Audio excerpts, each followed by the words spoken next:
আমরা এক ধরনের পুলিশের সাথে এক ধরনের কানামাছি খেলতাম। পল্টনে এই মিছিল করলাম, এরপরে চলে যাচ্ছে হয়তো ধানমন্ডি, এরপরে হয়তো চলে যাচ্ছে রামপুরা। নুরুল হক নূরকে যখন গ্রেফতার করা হয়, সম্ভবত রাশেদই হবে, আমাকে ফোন করে জানায় যে নুরুল হক নূরকে গ্রেফতার করা হয়েছে। কারণ আমরা তখন যেটা করতাম, আমরা একটা সম্মিলিত বিবৃতি দিতাম তখন আমরা বিবৃতি থেকে নূরের নাম বাদ দিলাম, তখন রাশেদের নামেই তখন বিবৃতি যেত, একটা যৌথ বিবৃতি।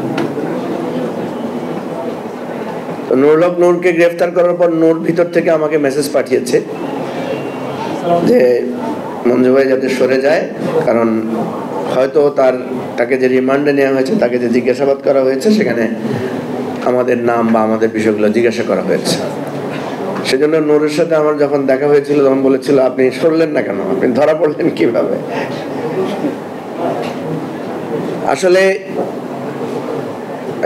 রাশেদ কিছুটা বলেছে, সেই সময় আমাদের স্ট্র্যাটেজি ছিল আমরা টেলিফোন এক জায়গায় রাখতাম, সারাদিন আমরা আন্দোলনের মধ্যে থাকতাম, আমাদেরকে যাতে মানুষ ভিজিবল দেখে, রাজপথে দেখে। কারণ নেতাদেরকে যদি রাজপথে না দেখে, তাহলে কিন্তু আন্দোলন ফল করবে। আমরা এক ধরনের পুলিশের সাথে এক ধরনের কানামাছি খেলতাম। পল্টনে এই মিছিল করলাম, এরপরে চলে যাচ্ছে হয়তো ধানমন্ডি, এরপরে হয়তো চলে যাচ্ছে রামপুরা। মানে কোথাও আমরা সেই সময়টা এমন ছিল না যে আমরা কোথাও আধা ঘন্টা বা 1 ঘন্টার বেশি ছিলাম। আমরা পুলিশের মেকানিজমটা জানতাম যে তারা যদি জানে যে এখানে নূর আছে, তাহলে নূরকে গ্রেফতার করার জন্য সে মুভ করতে করতে, তার আয়োজন করতে করতে তার অন্তত 1 থেকে 1.5 ঘন্টা সময় লাগবে। পরে যখন পুলিশ আমাদেরকে গ্রেফতার করলো, তারা আমাদেরকে কিন্তু এই স্মৃতিগুলো বলেছে যে ভাই আপনাদেরকে অ্যারেস্ট করার জন্য আমরা যাই, যেখানে ইনফরমেশন পেয়ে গিয়েছি দেখি যে সেখানে আপনারা নাই, আপনারা এইগুলো শিখলেন কোথায়?